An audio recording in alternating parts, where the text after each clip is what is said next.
Hola y bienvenidos a Gritones Podcast. Aquí creemos que cada persona tiene una historia increíble esperando ser contada. Una que puede inspirar, motivar y cambiar perspectivas. No importa de dónde vengas o lo que hayas vivido. Lo que te hace único tiene un valor inmenso. Prepárate para descubrir el poder del grit. Ese empuje que nos hace seguir adelante incluso cuando el camino se pone duro. Y para escuchar historias reales que nos recuerdan que todos tenemos algo especial que aportar. La inspiración está bien, pero la acción es mejor. Entra a bralofiloteo.com y suscríbete a mi newsletter personal, El Grit en la Vida Cotidiana, donde comparto herramientas y reflexiones íntimas para que cada día cuente. Y no te olvides compartir, picar a la estrella, activar la campana o seguirme, dependiendo de la plataforma donde nos escuches, para que el algoritmo juegue a nuestro favor y más personas puedan descubrir estas historias. Esto es más que un podcast, es una celebración del viaje en esta dimensión. Nuevamente, bienvenidos. Antes de presentarte al invitado de hoy, déjame hablarte rápido de dos cosas, Accesalud y la receta Grit. ¿Por qué? Porque después de años de emprendimiento y cientos de horas en gritones, he visto que sin salud no hay historia que contar. Por eso, confundí una plataforma donde puedes volver a tener un médico de cabecera que realmente te acompañe. Échale un ojo a citas.accesalud.com, primero con X, Axe, y luego con S, Salud, Accesalud, y descubre cómo funcionan nuestras consultas totalmente virtuales. Y si quieres aprender la fórmula que me tomó más de 40 años desarrollar, sígueme en redes donde comparto retos, eventos y contenido para que transformes tu historia con grit.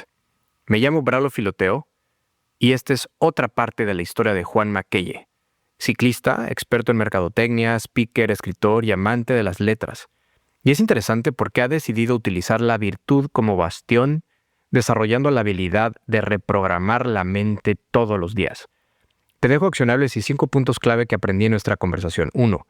La familia es la empresa más exitosa. 2. Sal a caminar cuando te sientas perdido. 3. Los pasos más firmes se hacen con las piernas temblando. 4. Pon foco en el proceso y no en el resultado. Y 5. Solo existe una sola raza, la raza humana. Aquí la tienen.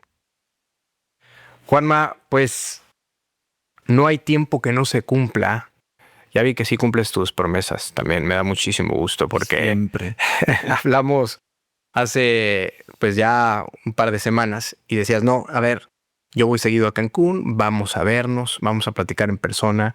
Y ahí vamos un ratito platicando y ha sido una delicia, Juanma. Gracias por estar aquí. Es mi estudio casero hecho a mano. Gracias. Es tan bonito como bueno el café. O sea que feliz de estar aquí contigo y poder compartir.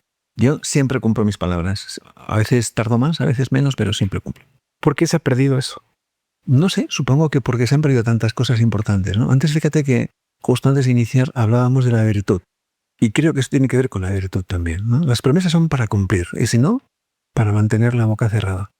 Y hoy vivimos en un mundo en el que tenemos tal necesidad de agradar en todo y para todo, que posiblemente se hacen promesas solo para agradar y no para cumplir. Quizá esta sea la cuestión. Sí, por ahí hay un dicho mexicano que es mentir para convivir. O sea, tú lamentable, pero tú voy a inventar cualquier cosa para caer bien y para... A ver, oye, yo... El que esté libre de pecado, que arroje la primera piedra.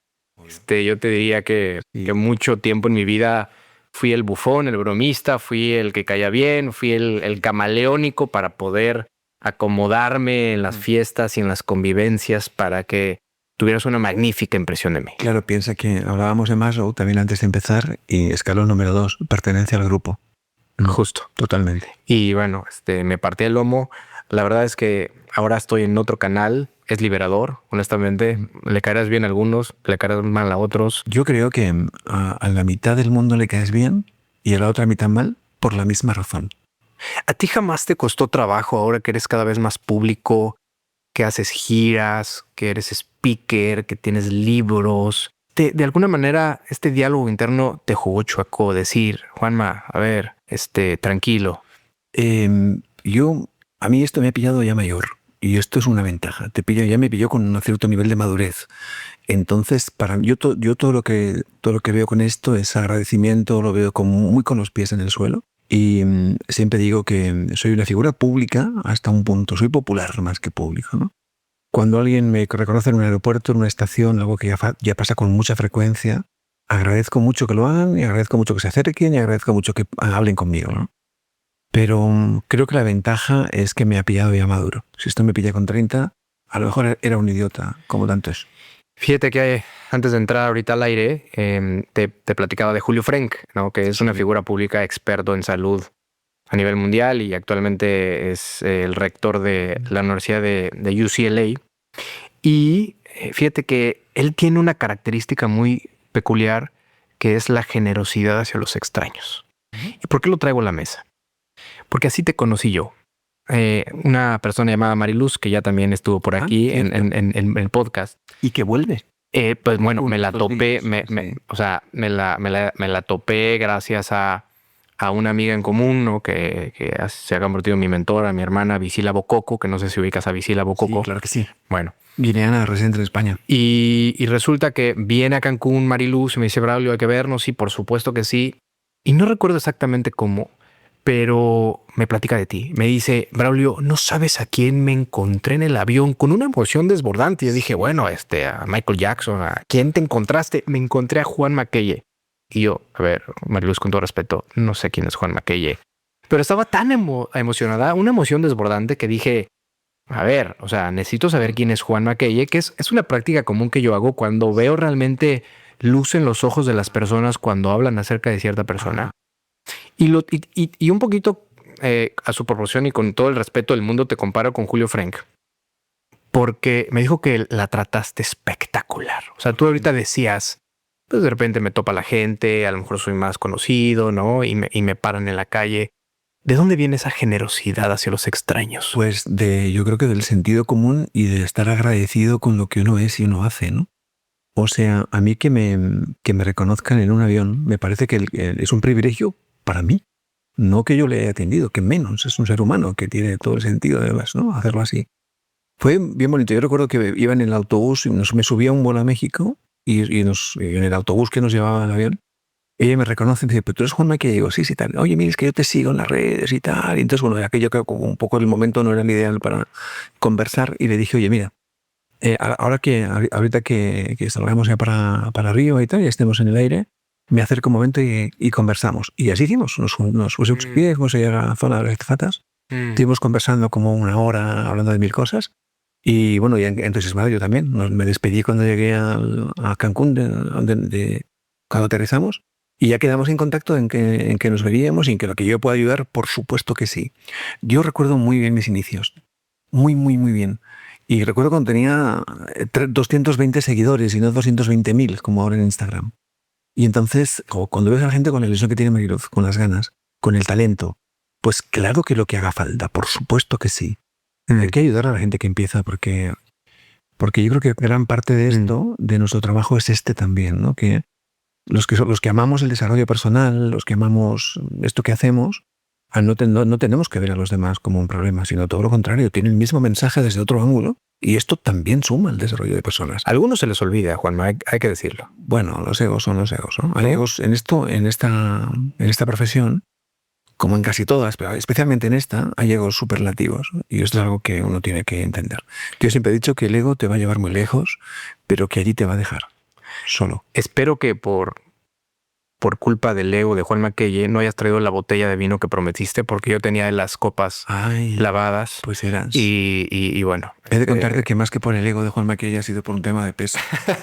Porque tengo que llevar libros que mañana no entonces voy a tener que haber una tercera ocasión, a lo mejor no aquí, pero en algún bar, algún restaurante. Tenemos una razón para vernos una ya, seguro. Mañana viajo a Panamá y de Panamá a República Dominicana. Entonces, toda mi maleta, o sea, todos los huevos de mi maleta que dan están llenos de libros. He tenido que dejar tequila en Guadalajara, cosa que me duele imperdonable. Profundamente, pero imperdonable.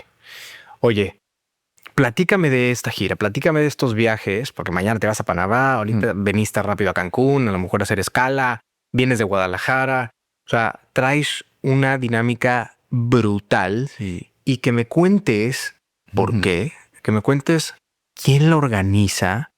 ¿Tienes alguien que dice, ver, vas a hacer estos días, esta es tu agenda?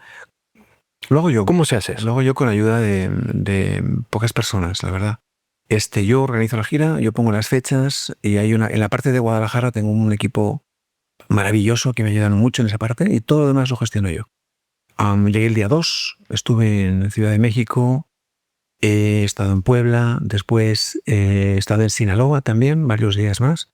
Luego de aquí me fui a Ciudad Juárez una semana para Johnson & Johnson. Ya regresé a Guadalajara, estuve como 4 días más. Viajé también a Hermosillo, Sonora. Ahora hago Cancún, mañana estoy en Panamá, pasado en República Dominicana con Marian Rojas Estapé, que es una psiquiatra brillantísima. De aquí regreso a Cancún y aún me queda la semana que viene Tijuana, Mexicali, Monterrey, ¿no? Tijuana, Tijuana, Mexicali y Mazatlán. Cuando dices yo lo organizo, Sí. ¿cómo se planea una gira? ¿Por qué tú? ¿Por qué no la editorial? Bueno, la editorial lo hace cuando lo que hago es presentar libros. Cuando lo que hago son conferencias, que es en este caso, pues más o menos soy yo el que organiza un poco el plan en función de de la demanda de clientes que tengo en estas áreas. Y que me ve, oye Juanma, ¿cuándo vienes a Ciudad Juárez? Oye, pues voy a estar en tal semana, venga, pues organizamos una semana para ti. Y un poco así es como me voy moviendo. Y luego ya es en Guadalajara donde se mueven más este equipo que tengo de 2 personas que van buscando conferencias, no solo en Guadalajara, sino también en algún otro lugar. Y ahí completamos normalmente la gira. Ya. Y una gira así es muy exigente desde el punto de vista físico, Claro. también mental. Son 5 semanas a full. Yo recuerdo mi época de deportista, igual que tú preparando tus triatlones. Yo trabajo prácticamente 3 meses, me preparo física y mentalmente durante 3 meses para una gira de 5 semanas. Y ahora estoy en mitad de ella, voy por la tercera semana, me quedan 2. En los espacios de descanso, yo soy de los que creen que la clave del alto rendimiento profesional está en dedicarte al descanso con la misma intensidad que al trabajo. De acuerdo. Acabé el viernes en Guadalajara, sábado, domingo y hoy, días de descanso, recupero al 100% otra vez los motores y arranco de nuevo las últimas 2 semanas de gira prácticamente con la misma energía que la inicié allá a primeros de marzo. Cuéntame cómo te preparas estos 3 meses. Es como si fuera una pretemporada. ¿Qué haces? ¿Tienes que tener algún ritual? Sí, bueno, es de concentración. Lo que hago es fortalecerme físicamente, especialmente caminar. Yo sé cuando hago una gira de estas, estoy muchas horas de pie y esto es importante, estar en una buena forma física.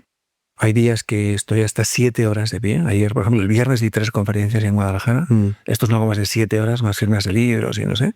Entonces hay que estar físicamente en las condiciones óptimas, no hay que ser pero sí que estar muy bien. Y mentalmente también, tener la capacidad de desconectar muy rápido y arrancar una conferencia con otra para mantener el mismo nivel de intensidad. Piensa que la conferencia de las 9 de la mañana y la de las 6 de la tarde deben ser exactamente igual de buenas porque todo el mundo merece tu mejor versión. Claro. Así que hay que un poco buscar esos espacios a veces para descansar, para estar en silencio, para desconectar un poco del ruido, porque no son los 75 minutos de conferencia más preguntas, más firma de libros, son como 2 horas, ¿no? Son los trayectos y luego todo el mundo quiere hablar contigo y todo el mundo y hay que responder a todo el mundo, por lo tanto a veces se van a 2 horas y media y tal, ¿no? Y luego esos espacios que tienes intermedios tienen que ser espacios de silencio, de oscuridad, tranquilo, para volver a retomarte y hidratarte muy bien. Claro. ¿Cómo te preparas psicológicamente? O sea, ¿hay algún ABC que tú sigas? Porque yo he tenido algunas oportunidades de dar conferencias y acabo fundido. O sea, hay un intercambio energético con la audiencia y con el ser humano que tienes enfrente, sentado, parado, como sea, muy particular. Y luego el grado de concentración que requiere una conferencia de 75 o 90 minutos, ¿no? Creo que me canso yo más mentalmente Sí. que los triatlones que he hecho. He hecho más de 100. Total. Es muy exigente física y mentalmente, porque va como muy unido. Yo lo que hago es eso. Yo soy un pensador nato, me la paso pensando. Y entonces siempre como que voy... yo nunca tengo la mente, o sea, trato de mantener la mente en un cierto nivel de actividad, ¿no? Y también hago ejercicios de concentración mental. Y luego, lógicamente, tengo que hacer el apagón de vez en cuando para relajar y descansar. Pero sí que suelo tener un nivel de actividad mental. ¿Cómo apagar la mente? Y déjame ponerte un ejemplo que yo aprendí con un maestro, que incluso yo me lo imaginé como algunas películas, ¿no? Que de repente estos grandes pensadores o grandes líderes se acercaban con las manos cruzadas en la espalda caminando y se acercaban a la ventana y se quedaban viendo la ventana y un silencio ensordecedor, ¿no? En la escena de la película estaban pensando, ¿no? Y bueno, regresando al ejercicio, para mí era acércate a la ventana, Braulio, y describe todo lo que ves mentalmente, ¿no? Para que te trajera el presente. Decir, no, pues estoy en la ventana, por ejemplo, aquí que tenemos una ventana, estoy viendo Una vista espectacular. tal edificio, estoy viendo las plantas o los árboles, Y un poco de la laguna de Nicho. y estoy viendo la laguna. Y entonces escribo y entonces lo que estoy haciendo es estar aquí, estar en el presente. Es un ejercicio que yo aprendí. En tu caso, Verás, yo lo que me funciona muy bien, y es algo que mi madre decía, que es cambiar de trabajo es descansar. ¿Sí? Así que cuando tú cambias de actividad mental, cambias una actividad mental por otra, en realidad estás descansando. ¿Sí? A mí lo que más nos agota son las cadenas de pensamiento. Así que romper cadenas de pensamiento es una muy buena idea. ¿Cómo se puede romper esto? Con la música. Es imposible seguir un ritmo y tener un pensamiento a la vez. Así que poner música o cambiar de actividad. A veces uno tiene que dejar de estar concentrado en lo que está, que normalmente son o textos o libros, o estoy leyendo o estoy escribiendo. Es lo que más me ocupa, más tiempo me ocupa, ¿no? O pensar, que es un oficio olvidado que yo practico porque creo que es fundamental que pensemos, ¿no? Y a veces llega a un punto de fatiga mental que requiere hacer cosas triviales, como puede ser cocinar, o abrirme una botella de vino, o conversar con alguien de algo absolutamente intrascendente. claro. Y esto me hace descansar. Esto me saca de mi pensamiento y me devuelve un poco lo que tú decías, ¿no? A una realidad y una conciencia mucho más plena, más directa. Seguramente, Juan, me falta mucho trayecto y kilometrajes, pero la realidad es que en este espacio busco eso. Ajá. Busco que el invitado descanse. Sí, y lo consigues, ¿eh? ya la otra vez fue muy agradable y esa también. Entonces es que como decir, a ver, ¿no? Tiempo fuera y hacer este cortón de tren de pensamiento y empezar a conversar que ayude un poquito a desestresar, ¿no? Sí, totalmente. Que, a ver, no soy ningún Dalai Lama, pero que también genere cierta paz mental. Correcto. ¿No? Que me parece que es una delicia poder de repente... Fíjate, y que haya esta armonía que hay en este espacio. Que es como, yo creo que lo que más evidente aquí es que hay armonía. Y eso es algo que ayuda mucho. Porque cuando no hay ningún elemento que desencaja, es como que todo está bien. Y eso genera paz también. Y puedes bajar la guardia. Totalmente. ¿No? Porque yo creo que todos los seres humanos inconscientemente de repente la subimos, ¿no? Como a lo mejor un mecanismo de protección. ¿Qué opinas? Pienso que sí, pero creo que también depende mucho de quién tengas delante. O sea, hay entornos, o sea, los seres humanos somos, bueno, no es que somos cooperativos, pero nos convertimos en competitivos muy rápido, ¿no? Cuando tú tienes pocos años y estás con tu amigo y terminas de pintar el dibujito que te mandó tu maestra, ¿no? Y sin salirte de la raya y con la derecha, aunque seas zurdo, esto ya sabes que toca así, pues lo primero que hacemos es ir a acabar el dibujo de tu amigo. O sea, somos seres colaborativos. Pero hay un momento que yo no sé situar cronológicamente con exactitud en el que nos convertimos en todo lo contrario. Dejamos de colaborar para competir.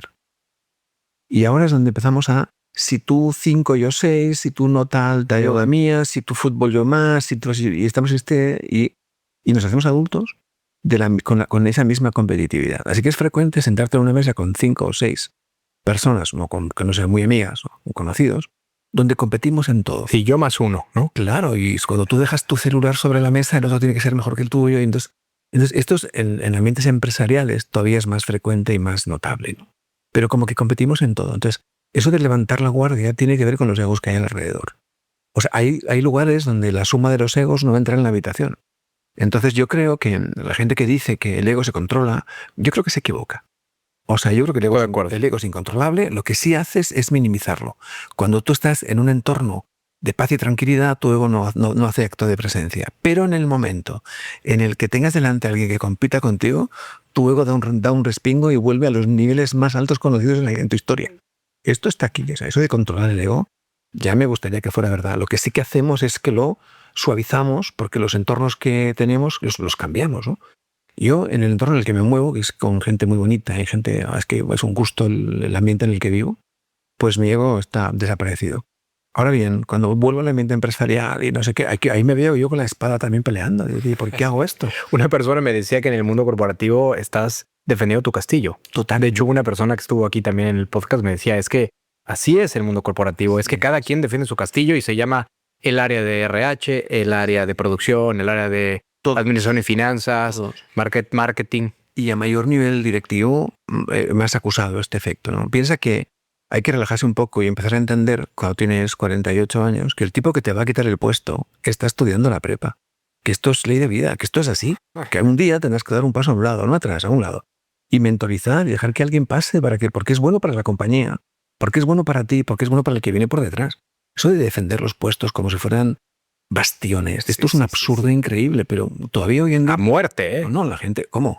Con codos. A muerte. Y aquí a ver si podemos fastidiar al contrario para que no alcance la posición y no me cuestione. Y esto es malo para la compañía, es malo para ti, es malo para el que viene, y aquí no hay nada que... Hablando de egos, Juanma, ¿cómo manejas esta exposición en el escenario? Y déjame ir un poquito hacia atrás. Indudablemente, de repente cuando estás en una tarima y ves, ¿no?, a cierta cantidad de personas, desde 10, 20, 30 mil, los que sean, de repente se puede meter o colar estos áreas de grandeza, ¿no? Es decir, yo estoy arriba, ¿no? Y estoy enseñando o estoy, ¿no?, hablando acerca de algún tema que soy experto. Vamos a dejarlo ahí. Uh-huh. Y me gustaría saber cómo fue tu evolución o tu paso a paso de decir, sentía nervio cuando empecé, ¿no? Dejé el mundo corporativo, empecé a escribir los libros, me empecé a hacer speaker más a menudo, o a lo mejor antes ya lo hacías también, a lo mejor en una sala de juntas, uh-huh, y lo hacías con relativa facilidad. Después eso fue creciendo. No sé si algún momento el nervio luego se convirtió en una emoción de quizás mayor envergadura. Después tú mismo regresaste a decir, a ver, Juan, a ver, todavía te falta mucho por conocer. ¿Cómo fue ese proceso? Pues fíjate que en mi caso no ha sido así, porque yo creo que a veces los pasos más firmes se dan con las piernas temblando. A mí siempre me ha acompañado el miedo, el respeto, más que el miedo, ¿no? Yo siempre he pensado, y lo digo y lo sigo pensando así, que el día que le pierda el respeto al público, ese día me dedicaré a otra cosa, porque creo que no tiene sentido, ¿no?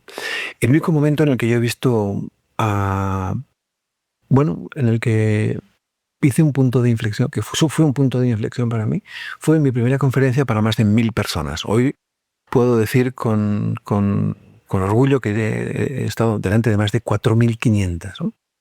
Pero mi primer paso de los 1000 fue en Ciudad Juárez, 2019 o 2020, no creo que fue la primavera de 2020, justo antes de pandemia, okay. Di una conferencia en Juárez para 1100 alumnos.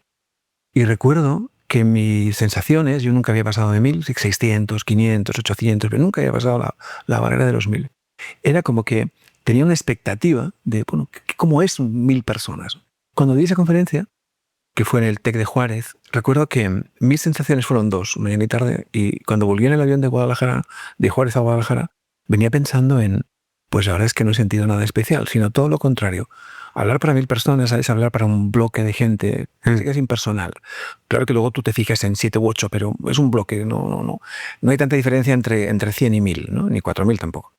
Entonces, fíjate que mi reacción entonces fue volver al origen.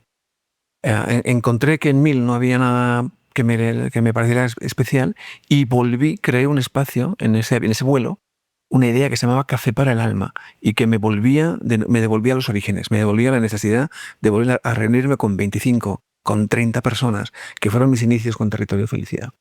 Y sentí la necesidad de volver a conectar visualmente, físicamente, mentalmente con gente muy, muy, muy, muy cerca, ¿no? Y esto me hizo después dar un impulso importantísimo, pero mi reacción de 1000 a llegar a 1000 no fue orgullo, sino volver a lo que me había nutrido más, y es encontrar en la cercanía, en la gente, en las caras, en el que te puedan preguntar, en el que estemos tan cerca que todo vale, encontrar el sentido de nuevo a eso, crear este nuevo espacio y a partir de ahí volver a crecer. Hoy, pues he hecho muchas de 1000, una de 4600 que ha sido como le hice en Mazatlán, 2023 fue la convención de Cruz Roja Mexicana y fue espectacular, la conferencia fue muy chula. Y volviendo un poco a la origen de la pregunta, yo nunca he sentido esa cosa de la superioridad porque yo me voy a un escenario a divertirme. Y yo mido lo bueno de una conferencia por cuánto me he divertido yo. Y cuando yo me lo paso bien, sé que es brutal en la conferencia. De hecho, hice una Nikami el viernes, que todavía suena por ahí, porque realmente me lo pasé cañón, porque la gente era como que maravillosa, entraban todos los chistes, nos lo pasamos todos a lo grande. Entonces esto salió así todo y bueno, suelen salir porque hay un estándar del que uno no se baja nunca, ¿no? Pero yo creo que mis conferencias son de 9 y algunas son de 9,8 como esta, que es cuando todo entra, cuando la gente vibra contigo, pierdes a la tarde. Como que entras en ese flow, ¿no? Como que que te fundes con la habitación. Totalmente. Con la auditorio. Yo mido por eso, entonces nunca puedo sentir esa sensación de superioridad porque lo que busco justo es lo contrario. Oye, ¿y te ha pasado todo lo contrario, todo lo opuesto? Y déjame traer a la mesa un ejemplo en el fútbol.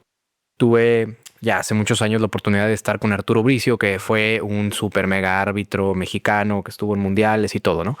Y tuve la oportunidad de decirle, oye, Arturo, ¿cuál fue tu peor partido? O sea, que te querías ir corriendo al vestidor. Me dijo, un partido, si no me equivoco, donde jugó Francia, estaba creo que...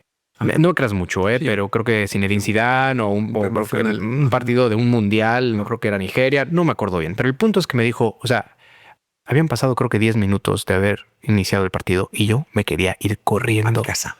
O sea, quería aventar el silbato y, o sea, este partido va a ser una locura. O sea, yo no podía un minuto más. Y faltaban 80 minutos.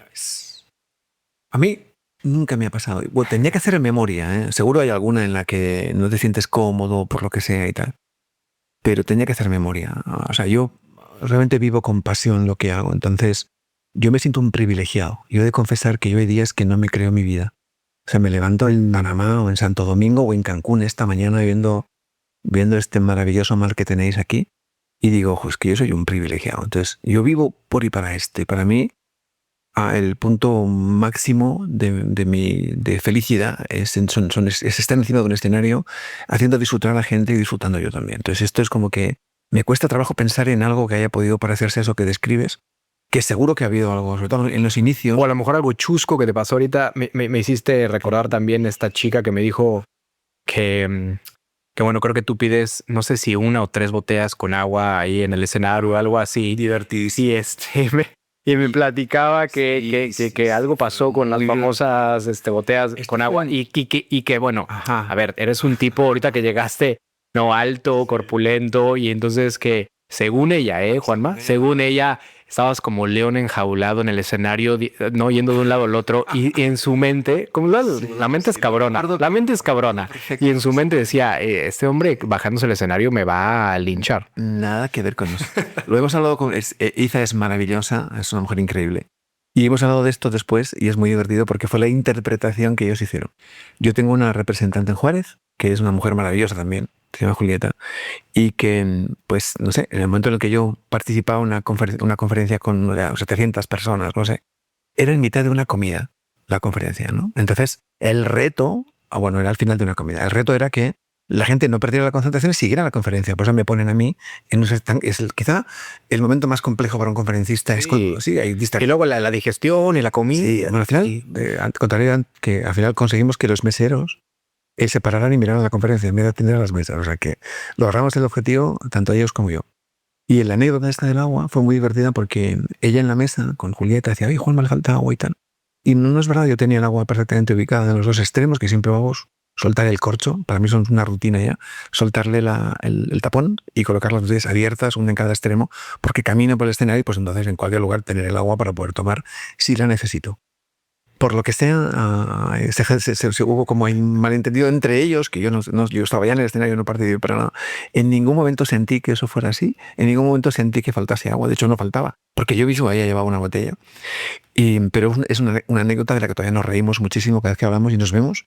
Hablamos de las botellas de agua. Es como que forma parte de la historia. Di la verdad, Juanma. Es absolutamente cierto. O sea, en ningún momento yo me quejaría de algo así. Además, yo siempre digo que verme a mí molesto es como ver un unicornio. Si alguien lo consigue, que me lo diga. Sí, justo lo platicamos en la primera entrevista, justo. Háblame de cómo manejas la distancia con la familia. Y te lo pregunto porque en estas giras, ¿no? En esta preparación de 3 meses, luego en all-in, yéndote a México o a cualquier país. ¿Cómo manejas eso? O sea, para mí, por ejemplo, y te comparto brevemente, los 3 valores fundamentales. El primero es la familia, para mí. El segundo es la libertad, ¿no? Y la libertad no de hacer lo que se me pegue la gana, sino libertad de sentirme en paz, la libertad de poder... Sí, en un sentido amplio. En un sentido de desarrollo personal. Y número 3, el grit, ¿no? Que te platicaba un poquito de la palabra grit antes de arrancar. Pero para mí, cuando me salgo de casa me cuesta mucho trabajo. A lo mejor tengo un chingo de apegos con mis hijos y con mi esposa. Todo está.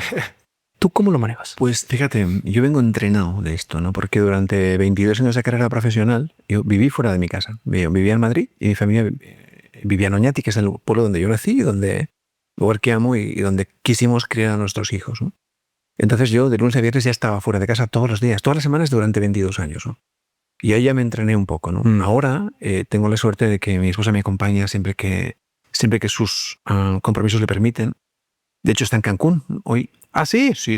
Ah, maravilloso. Y de esta gira, en la semana número 2, ya se incorporó al final de la segunda semana y las otras 3 que pasaremos la pasamos juntos. O sea que procuro hacer compatibles las dos cosas. Con mis hijos es más complejo, ellos ya son mayores, tienen sus ocupaciones y aunque tenemos, o sea, estamos muy cercanos todos y estamos como muy cerca siempre. De hecho, hoy he hablado con mi hijo Miquel.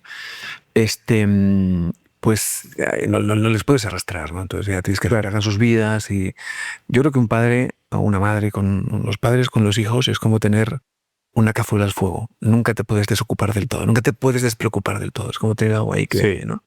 Entonces, cuando ya tienes una edad, lo que haces es estar siempre que te sientan cerca, que sientan tu presencia aquí, para cuando ellos necesiten. Nunca para imponer, nunca para... Siempre para, oye, saber que estás a golpe de un WhatsApp o de una llamada o de un corazón, sí, no hace falta mucho más, ¿no? Para que todos sientan que estás aquí, ¿no? Y lo manejamos así, pues yo creo que hay que respetar sus vidas y nosotros las nuestras y...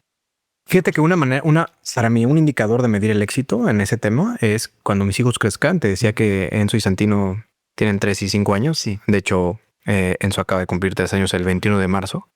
Es rey de la primavera. Totalmente, mi hermana. De manera el mismo día que mi hermana. Así, de manera natural, tienen que ser los reyes de la primavera. No hay de otra. Y fíjate que para mí una medida del éxito en el futuro es más que jalar, atraer. Totalmente. O sea, que ellos les nazca decir, oye, papá, ¿dónde estás? Te caigo, vamos. Totalmente. Oye, llevo el postre, llevo el café. Eso te felicito puta. Por esa manera de pensar. Me encantaría que sucediera. Yo, mi mayor orgullo con mi familia, yo siempre he dicho que mi familia es como el proyecto más importante de mi vida, ¿no? También es mi empresa más exitosa, ¿no? Mía y de Maitere. Siempre he pensado que justo es esa lo que tenemos que conseguir, ¿no? El hecho de que tus hijos, si tú haces las cosas bien, no hace falta que amarres a tus hijos vuelen. No, o sea, yo por experiencia personal te lo digo, porque yo ya tengo 3 hijos y la pequeña tiene 28, o sea que... Y entonces nos vemos todos los sábados para tomar un vinito, para tomar un café, o comemos juntos, o cenamos con unos, o con los otros, o todos. O sea, siempre tenemos como esa cosa de familia, porque ellos buscan estos espacios con nosotros, ¿no? Y me parece que es como el mejor plan. Yo recuerdo cuando nuestra hija pequeña Laura se fue de casa, que la última en salir. Y entonces como que de repente nos quedamos pensando y me decía mi mujer, oye, ¿y ahora qué hacemos? Digo, es como el síndrome del nido vacío. Sí, pero me decía, ¿qué hacemos? Digo, pues cambiar la cerradura. No sé qué te paro volver.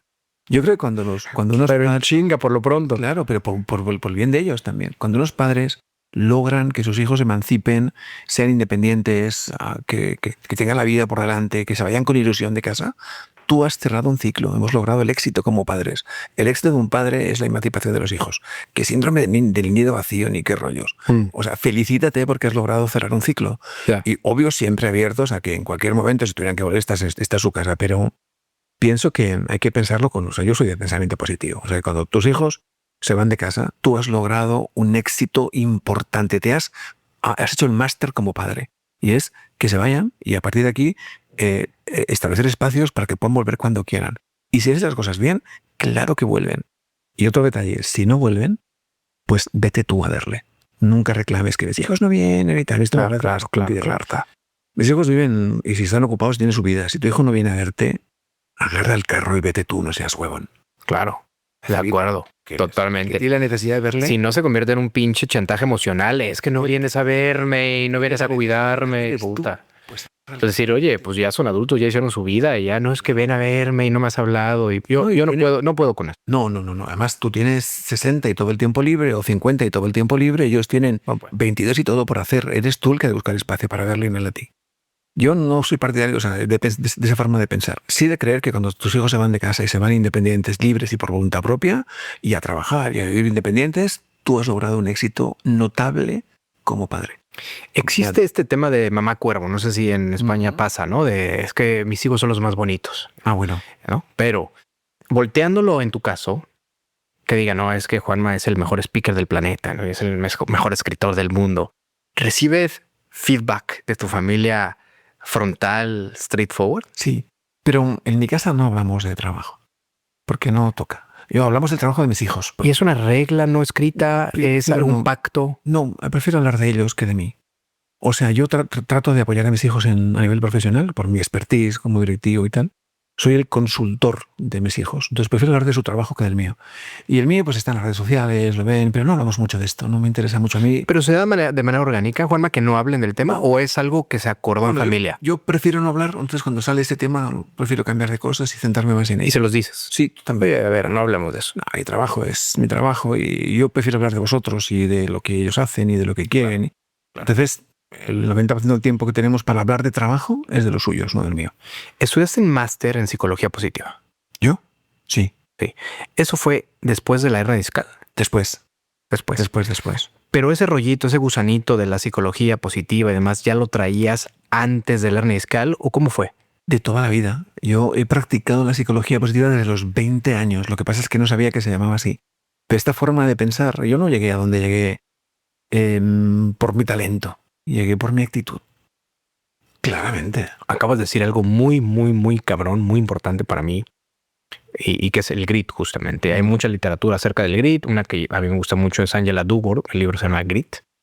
Y justo ella habla de diferentes ejemplos, como en diferentes equipos y incluso en el ejército estadounidense, ha habido evaluaciones en donde antes de arrancar un proceso de lo que tú quieras, ¿no? En donde van a entrar al ejército, en donde van a ir por un campeonato en un deporte, lo que sea, al arranque saben cuáles son los individuos más talentosos, ¿ok?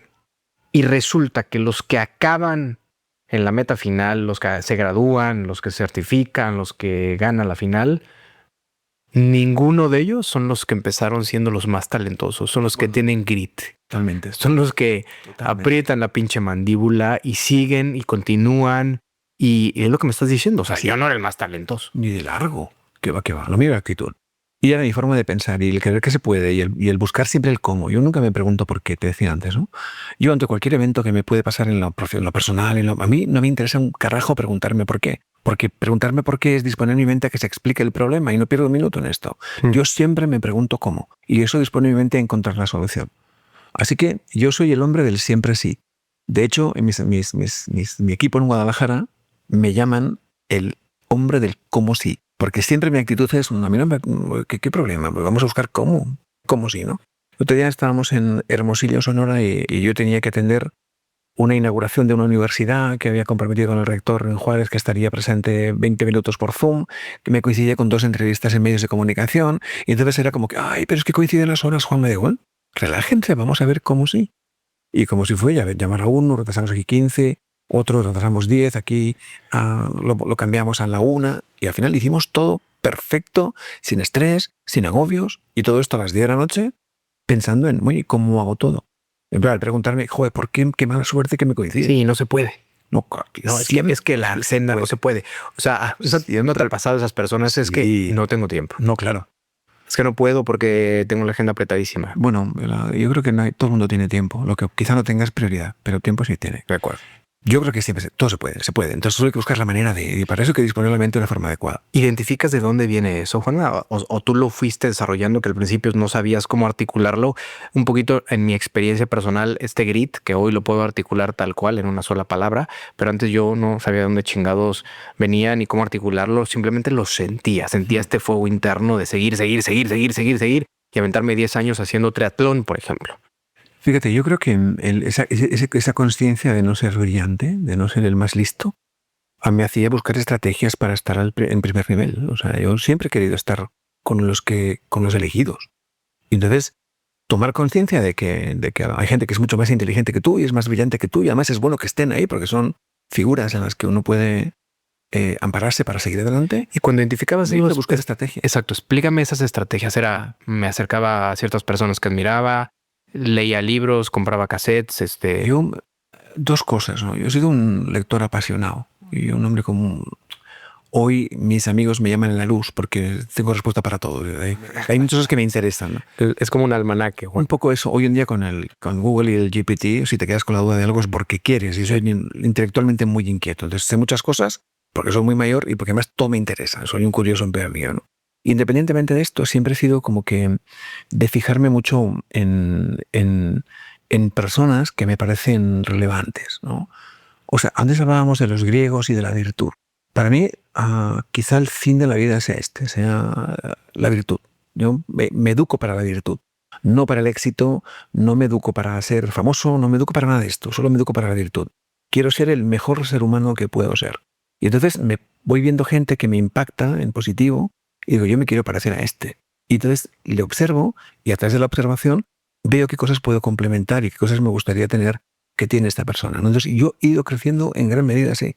A nivel profesional siempre tenía como un referente y he trabajado para parecerme al referente. Al punto en el que cuando llegábamos a la misma conclusión, cuando ante un evento las dos reacciones o soluciones eran las mismas, daba por hecho que ya estaba casi en este nivel. Y me creaba nuevos perfiles. Y así es como he ido escalando y creciendo, porque yo soy un apasionado de la manera de pensar. Para mí, un directivo no es su experiencia, no es su currículum vitae, es la manera que... Sí, le pagan por pensar. Hombre, le pagan por pensar. A mí siempre me interesó esto. Sí. La forma en la que tú reaccionas, en la que piensas, porque de aquí parte absolutamente todo.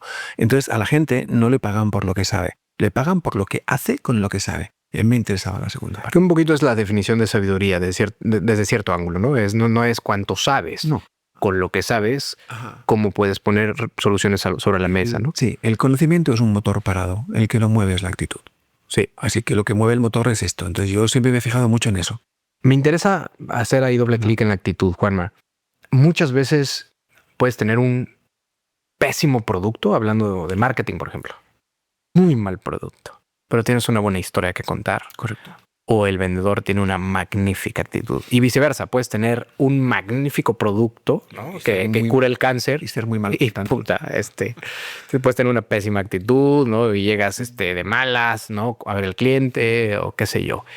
¿Tienes un ejemplo concreto que tú recuerdes? Pues fuiste director de marketing a nivel nacional de una gran empresa que para ti era muy evidente decir, es que este es la epítome de la actitud para bien y para mal. Sí. Bueno, porque quizá en Grupo Correos, una de las empresas más importantes del país, de la que yo fui director comercial de marketing, recuerdo siempre les decía lo mismo. Decía, es que esto, o sea, vender paquetería no tiene glamour. Así que tenemos que ponerle interés y cosas o sea, hemos encontrado un storytelling chulo, algo que la gente quiera escuchar. Porque claro que no tiene, o sea, el transporte urgente no tiene mucho glamour, ¿no? Entonces hemos de buscar cosas que sean interesantes. Logramos hitos espectaculares en esto. O sea, fue espectacular porque logramos storytellings chulísimas, hacer cosas que la gente entendiera, hacer atractivo algo que no tenía glamour. ¿No? Para nosotros no vendíamos Chanel, vendíamos cartas y paquetes. Entonces, ese fue un gran reto, ¿no? El hacer esto. ¿Y recuerdas una narrativa, un relato que era como muy simplón, si quieres, pero que era muy coloquial? Para mí la clave siempre ha sido la propuesta de valor.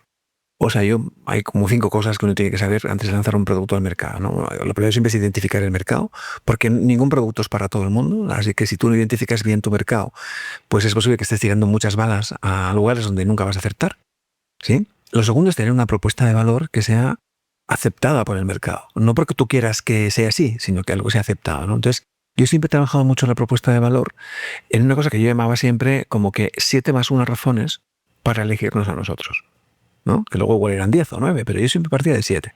Entonces, hacía esforzarse a mi equipo para que encontráramos 7 razones por las cuales tú tenías que elegir mi propuesta y no otra, ¿no? 7 razones que yo solo pudiera apoderarme, solo fueran con mía. O sea, que no fuera un genérico, esto no me vale. Entonces, buscábamos esto y hacíamos que toda nuestra fuerza de ventas, que eran 3.000 casi, se aprendieran esto como la misma Biblia. Si un vendedor no sabe por qué tienes que elegirle a él, ¿quién le va a comprar? Claro, entonces la cosa es que, oye, la pregunta más discriminativa de un buen vendedor es ¿por qué a ti? ¿Por qué tengo que comprarte a ti? Cuando tú le preguntas y no sabe responderte, entonces tenemos un trabajo que hacer, que es formar a esta gente en dar respuesta a esto y una respuesta obvia, ¿no? Después, para mí la siguiente, una vez que tú tienes claro cuáles son las razones por las cuales yo tengo que elegirte a ti, no hay por qué expresarlas todas, solo tenerlas ahí en la recámara y muy claras. Después de esto formábamos mucho a la gente. A mí me han interesado siempre los profesionales talentosos. Yo nunca he creído... yo siempre he creído que la venta, el momento de la venta, estar delante de un cliente, no hay dos ventas iguales. Por tanto, a mí estas técnicas de ventas, que si el funnel, que son como katas de karate, que si el cliente te dificulta, le haces, y la rebatir objeción, a mí esto siempre me ha parecido una simpleza. Es reducirlo todo al sofisma, ¿no? Si parto de la idea de que no hay dos personas iguales, no hay dos visitas iguales. Por tanto, estas cosas que son como teorías muy de cuando él te hace así, tú le pones aquí y le vas en el ligadillo. Súper mecánica. Esto es absurdo, porque además no solo tú no te centras, el cliente se da cuenta de que estás utilizando un script, un guión y se desconecta rápidamente de esta historia. Yo siempre he pensado que el vendedor estrella era el tío que era capaz de ver salir la pregunta de la boca de un cliente y tener la respuesta buena así. Este es el crack, ¿no? O sea, volvemos al fútbol. Cuando Cristiano, pues no voy a hablar del Barça, que es mi equipo, yo soy de la Real Sociedad y del Barça, pero cuando Cristiano veía salir la pelota de la bota del lateral o del extremo del Madrid, el tipo ya sabía cuánto tenía que saltar, cómo tenía que poner la cabeza y cómo iba a golpear el balón. Aún no había salido la pelota del pie que él ya salta para... ¿sí? Entonces, esto es un buen delantero centro, un tío que es capaz de intuir que viene y tener la mejor herramienta para rematar. Para mí el vendedor estrella es este. Es un tío que conoce, esto lo decía Sun Tzu en el arte de la guerra, conócete, conoce a tu enemigo y vencerás. Así que un tío que conoce muy, muy, muy, muy bien el mercado, conoce muy, muy, muy bien su producto, este tío tiene todas las de ganar. La cuestión ¿cuál es? Que en el ir a ver a un cliente le puedas mantener la visión en los ojos, generar la confianza, tener una conversación tranquila y relajada con él y ante cualquier cosa que el cliente te pueda plantear, tú tengas una solución o al menos puedas estudiar una. Entonces, este es el tío brillante porque no rompes la conversación, no rompes el ritmo de la visita, no haces catas, no haces cosas en el aire, no das volteretas, que es bastante absurdo. Y entre esta gente tiene un éxito mucho mayor, ¿sí? Porque todo es natural, todo es mucho más normal. Es que lo que hacíamos era identificar estas 6 o 7 cosas, entrenar a nuestra gente con esto, que fueran los que mejor conocían el mercado. Yo nunca me cansaba de enviar clippings de prensa, de formarles sobre la competencia, que nosotros llamábamos concurrencia. Yo no compito con nadie. Yo siempre he dicho que yo compito con los que están por encima de mí, los que están por debajo compiten conmigo, ¿no? Así que me centraba en los 2 o 3 grandes operadores que había en aquel momento en el país. Veíamos qué hacían bien, aplaudíamos lo que hacían bien, conocíamos perfectamente lo que hacían bien y a partir de ahí cuando tú ibas a un cliente de estas empresas y el cliente te hablaba de sus bondades, tú claro que las reconocías y dabas alternativas. Y ahí establecíamos un diálogo y un debate con el cliente entre iguales, entre profesionales, sin catas de karate, sin tonterías y sin volteretas. Y esto nos hizo triunfar de una forma importante. Me encanta este nivel de formación. Digamos que era la última capa para que tú redondearas a tu fuerza comercial. Sí, yo tenía, y lo mantengo, O sea, para mí un vendedor, 50% condiciones innatas, 50% condiciones adquiridas, ¿no? Entonces tú tienes dentro, y esto se puede medir con un IPV, con lo que sea, tú puedes medir cuál es el talento natural de un vendedor para vender, ¿no? Para mí hay aspectos críticos: disposición general para la venta, receptividad, si busco un tipo que me aguante bien un mercado, agresividad, si necesito abrir mercado, que tenga ese puntito de agresividad elegante, Estos que van con la motosierra, ni uno, no en mi equipo. Después, para mí quizá el factor más determinante es la tolerancia a la frustración, que sea elevada, y a partir de tener lo básico cubierto, 5 puntos a tus condiciones innatas. Bueno, pues los otros 5 a las adquiridas. Como las innatas no las puedo controlar porque no dependen de mí, las adquiridas sí. Yo tenía gente siempre muy formada, muy profesional, con conocimiento claro del mercado y del producto. O sea, los 5 puntos de las condiciones innatas yo los sumaba todos, si no, no juego. Y de esto, de las innatas, pues cada uno las que pudiera aportar. Entonces, para mí que era un buen vendedor. Si tú tenías en condiciones innatas 3 y en adquiridas 3, eres un 6. Pero con menos condiciones innatas, o sea, con un 2, si yo te daba 5 en adquiridas, tenía un 7. Es mejor vendedor un tío que sabe cómo trabajar a nivel profesional y conoce bien el mercado y el producto que un tío que tenga condiciones innatas. Yo nunca quise, no creo en los vendedores estrella. Creo en la gente trabajadora, formal, y que además hace las visitas y no te engañan los reports y hace las cosas bien. Y esto muy, muy, muy trabajado. No va a existir, ¿eh? Me encanta. O sea, 5 puntos en cada lado. Si tú tienes los 5 en condiciones innatas y solo tienes 2 en adquiridas, eres mejor que uno que tenga 5 condiciones innatas y no se preocupe de aprender. Este es un 6 contra un 7. Es mejor y da mejor resultado. Y dentro de las innatas, Sí. ¿qué tanto peso le dabas a la actitud o a la mentalidad? Bueno, la tolerancia a la frustración habla de esto, ¿no? Tú sabes que para poder lograr un sí en ventas has de llevarte un número de noes. A mí esto de los vendedores estrellas siempre me hacía una patraña, ¿no? Estos que van a las convenciones de las ventas piramidales a decir que no, porque yo soy superdiamante Mega 3 y tal. Digo, oye, usted lo que tiene que hacer, y sería un favor que le hace a su compañía y a usted mismo, es contarles también cuántas veces usted ha escuchado no antes de ser diamante. Porque los vendedores que empiezan les freímos con estas historias de no, porque es el de éxito y entonces todo es el éxito y todo es el éxito. Y lo logró en 24 horas. Alguien tiene que decirles que para lograr el éxito en ventas, que para alcanzar un sí, uno se lleva antes 6 nos. Y que esto es lo normal, porque entonces no estás frustrando a los noveles que están en la calle trabajando, llevándose 7, 8, 9 noes antes que un sí. Y llega un tipo que se gana un viaje a Las Vegas porque es un mega crack. Oye, antes de ser un mega crack ha sido Global. Y luego ha sido junior. Y luego ha sido un senior. Y ahora eres vicepresidente ejecutivo de no sé qué. Y te siguen diciendo que no, cabrón. Reconóceselo a tu gente para que entienda que esto no es fácil. Pero que pueden seguir creyendo y progresando si tú, que eres el referente, les cuentas la verdad del proceso. Sí, justamente hablábamos también de esta cultura maruchan, de enseguida, de rápido, de la red social, de lograr una semana, de la ley del mínimo esfuerzo, de a mí jamás me ha pasado eso y soy un chingón de primera. Y de fotos en Las Vegas porque me han dado el hiperpremio. Claro, cuadritos, ¿no? Fui un mes al gimnasio, tengo cuadritos y tómate este chocho y demás. Sí, total. O sea, este tema que lo quiero cruzar con la mentalidad, ¿no? Que hablábamos de la Masía, que sé que colaboras con el Barça. Sí. ¿Llegaste a trabajar con Rafa Márquez? Porque estuvo ahí en Barcelona B. Yo colaboré con ellos en la época en la que estaba Rafa.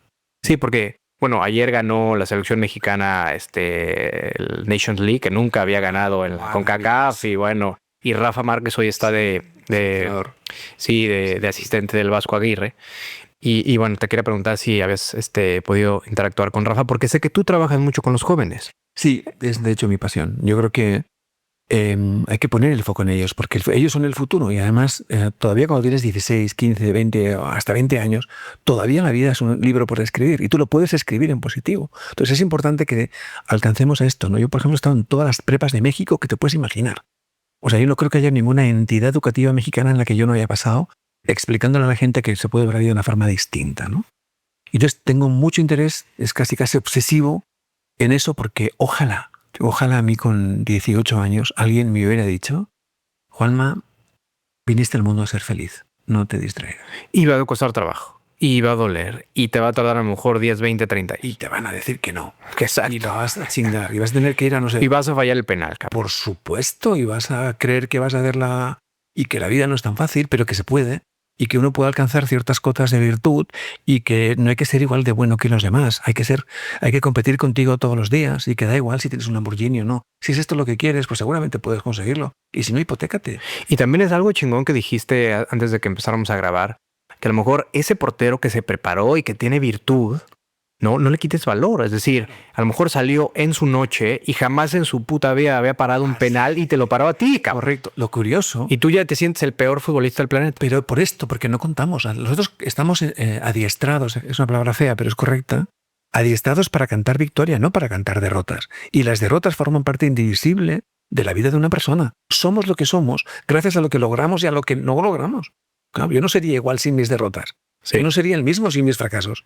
Sí, claro que estoy compuesto de ambas cosas. Entonces, cantemos también eso. Cuando el ejemplo que decíamos antes, de este chaval de 12 años que me vino como que preguntándome por qué falló un penal, pues ¿por qué crees que fallaste el penal? Si tú lo tiraste a donde querías tirarlo, a la altura que querías, con la fuerza que tú querías, lo hiciste bien. Igual fue el día del portero. Igual no para otro. Y ese día, en lugar de estar celebrando tu fracaso, deberías ir a darle un abrazo y celebrar su victoria.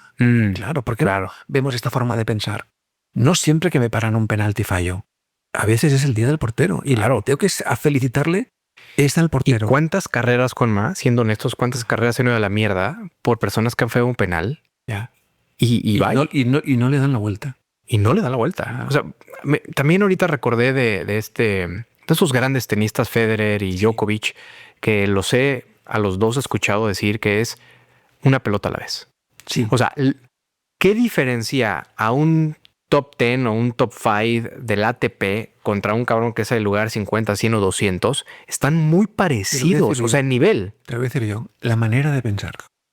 Totalmente, o sea, verás, el agua a 99 grados es un líquido caliente. A 100 es vapor capaz de mover una locomotora.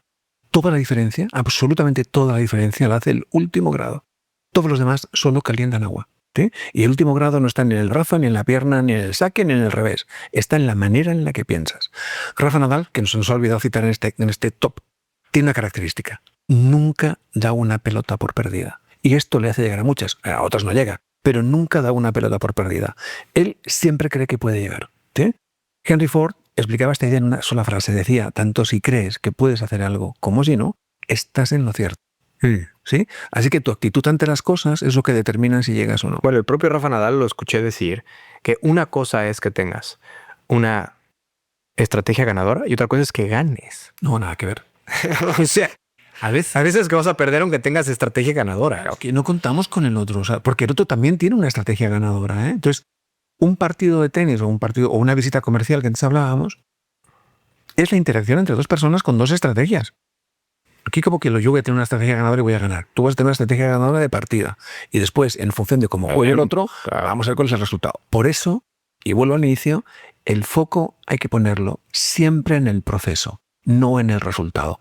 El resultado casi nunca depende solo de nosotros. El proceso sí. Si yo hago todas las cosas bien, la visita, el partido, la estrategia, si yo he hecho todo esto bien, yo debo sentirme satisfecho. ¿Sí? Independientemente del resultado. Vivimos en un mundo resultadista, donde si no ganas parece que hayas hecho todo mal. Y no es verdad. Foco al proceso. Si yo he tirado el penalti donde quería tirarlo, a la altura que quería, con la fuerza que quería, y en el momento en el que quería, yo he tirado bien el penalti. No hay nada que discutir. Y si el portero lo agarra, el mérito es el portero, no mío. Porque el resultado no depende de mí. Los porteros también juegan a fútbol. Y están exclusivamente para esto, para pararte a ti el... Claro. Entonces, no te demerites tú y ponle mérito al portero. Hay un actor, escritor que se llama Odín Duperón. Lo conozco. Bueno, él habla del pensamiento mágico pendejo.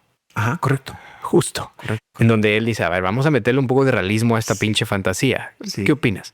Pues que tiene toda la razón y que hay que aprender a separar el pensamiento positivo y la psicología positiva, que es una ciencia, del pensamiento mágico o positivismo naif que llenan los muros del Facebook y que tiene que ver con lo que dice Odín, que es una pinche fantasía. Decirle a alguien si quieres puedes es una pinche fantasía. Ojalá todo fuera tan fácil como querer. Ojalá no hiciera falta tiempo, talento, recursos, pero hace falta. Así que no podemos invitar a la gente a soñar que todo esto es fácil. Yo, fíjate, escucho hablar de la ley de la atracción y lo miro con un cierto escepticismo. Yo creo en la ley de la atracción cuando le suprimo la primera A y lo dejo en la ley de la tracción. Cuando yo tracciono, normalmente las cosas me funcionan. La línea es muy delgada, porque el cerebro de por sí es huevón. Pero fíjate, Picasso decía que la inspiración es la clave, pero te tiene que pillar con un pincel en la mano. Total. Ahora, este tema de la mente que tú has ido especializándote cada vez más y que ojalá nos dé tiempo de hablar de Positivarte, que es yo creo que es parte de la gira que estás haciendo en México. Total. Esta conferencia. ¿Tienes una técnica, alguna sugerencia para reprogramar la mente?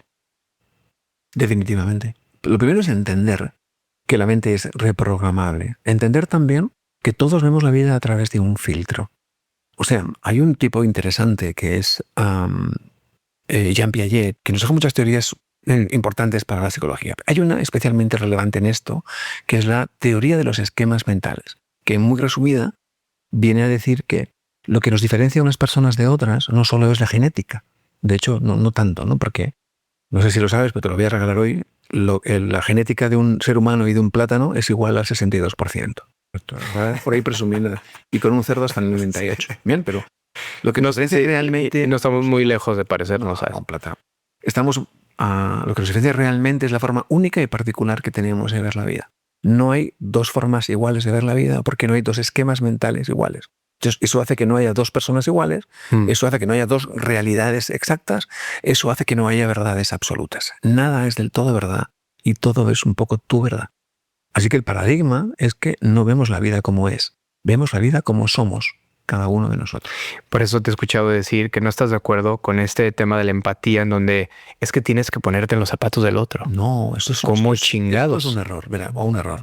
Esta es una explicación desde mi punto de vista insuficiente, ¿no? Si yo tengo en cuenta la ciencia, y yo suelo tenerla, siempre en todas mis conferencias tienen base científica, yo no hablo de positivismo naif, y yo tengo en cuenta la teoría de los esquemas mentales, entonces si yo me pongo en tu lugar, estaré viendo la vida desde tu posición, pero con mi esquema mental, que no tiene por qué ser ni de lejos la manera en la que tú sientes o ves la vida.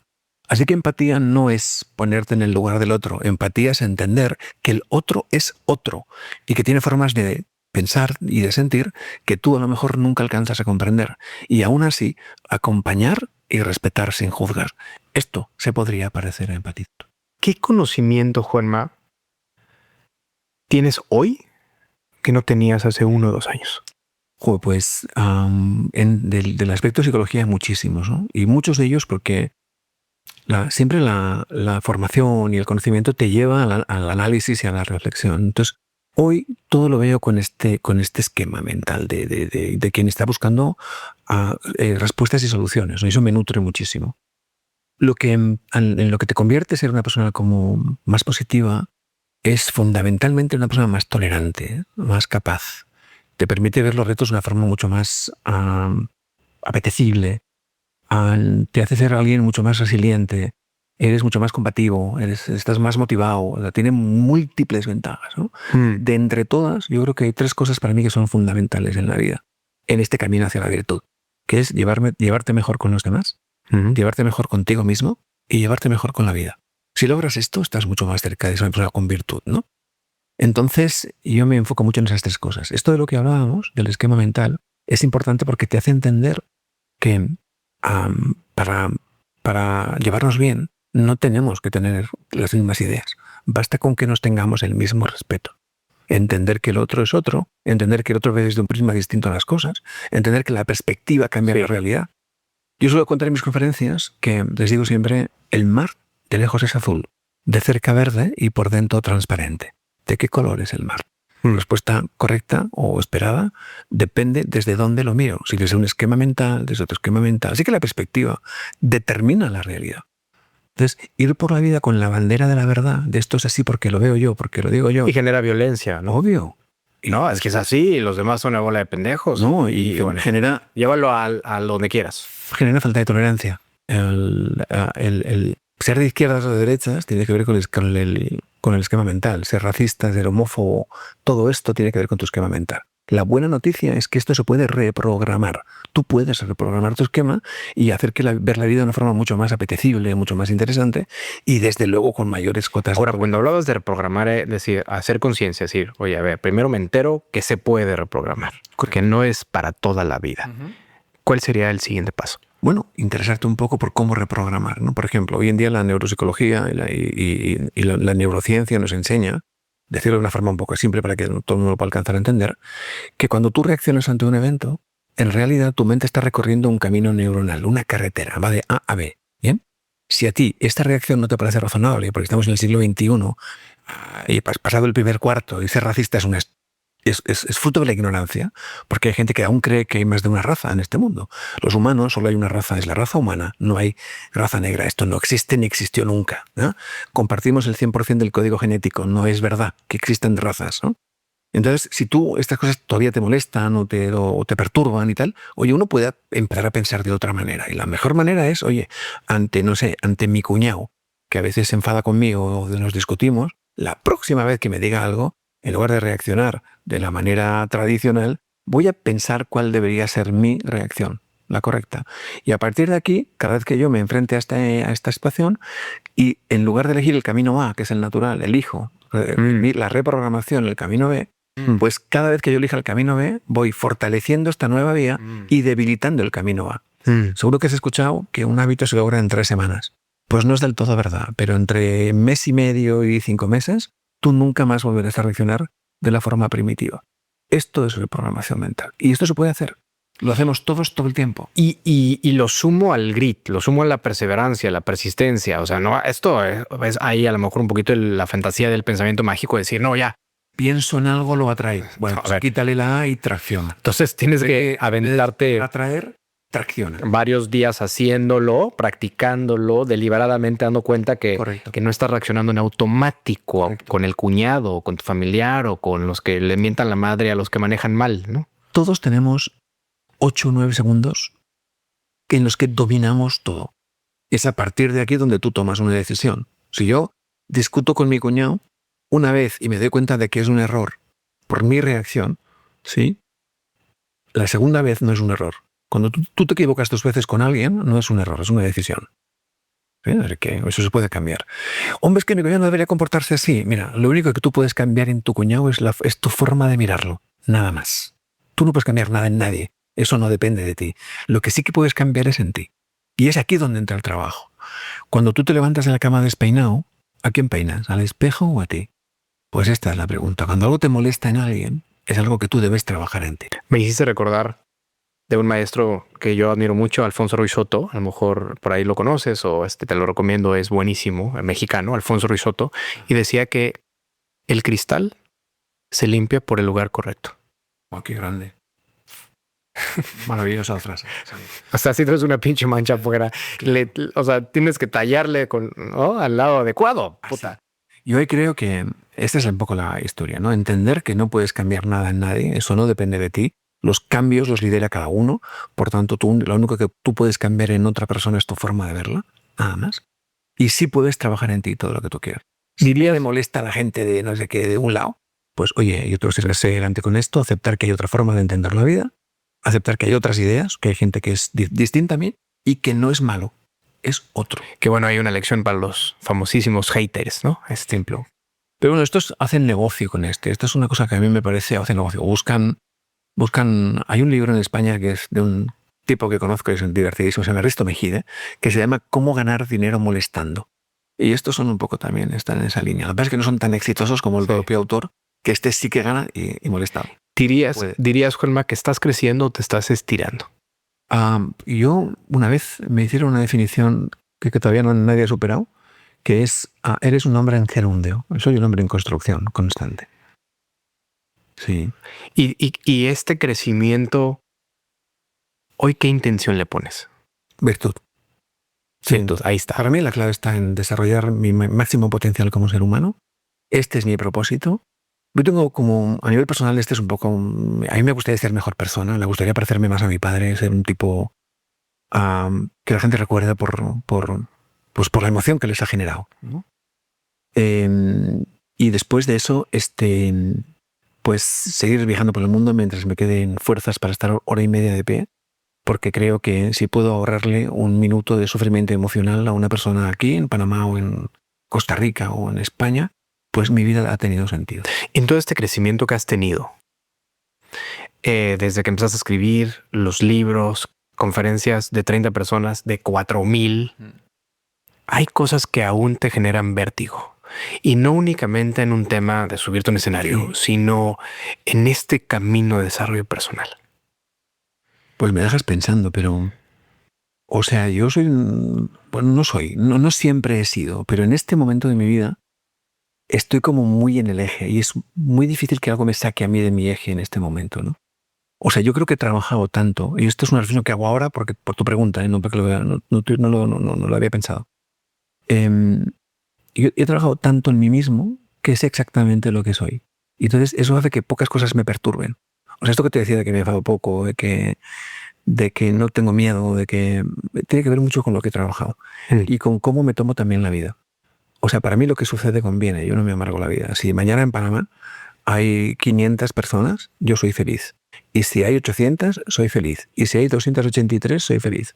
Y si en República Dominicana con Marian Rojas Estapé el miércoles sé que estamos en sold out, está todo completo, se vendió todo en 36 horas, feliz porque está completo. Pero si no lo estuviera, yo sería igualmente feliz.